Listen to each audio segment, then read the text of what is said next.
అసలు స్నానం ఎలా చేయాలి? అసలు స్నానాలు ఎన్ని? స్నానం అంటే హడావిడిగా 4 చెమ్ములు పోసుకొని వచ్చేయడం కాదు. కొంతమంది శరీరం తడవకుండా స్నానం అయ్యింది అని అనిపిస్తారు. స్నాన విధి అలా చేయకూడదు. అన్ని స్నానాల కన్నా సముద్ర స్నానం శ్రేష్టం. కారణం, ఉప్పు నీటితో స్నానం ద్వారా శరీరంలోని అనేక మలినాలు పోతాయి. తర్వాతది నదీ స్నానం. ఉదయాన్నే నదీ స్నానం చేస్తే అనేక చర్మరోగాలు దూరమవుతాయి. నదీ జలాలు కొండల్లోనూ కోనల్లోనూ చెట్టు పుట్టలను తాకుతూ ప్రవహిస్తాయి. అలా ప్రవహించడం ద్వారా ఎన్నో వనమూలికలు రసం నదీ జలాల్లో కలుస్తుంది.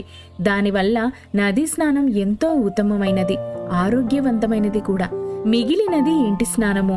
అతి వేడి నీటితో గాని అతి చల్లని నీటితో గాని స్నానం చేయకూడదు. గోరు వెచ్చని నీటితో స్నానం చేస్తే శరీరం లోపల అవయవాలకి ఎంతో సేద కలుగుతుంది. అనారోగ్యం ఉన్నవారు, చిన్నపిల్లలు తగు రీతిలో వేడి లేదా చల్లనీటితో స్నానం చేయాలి. స్నానము ఒక పని కాదు, ఓ భోగము. సంతృప్తిగా అనుభవించాలి.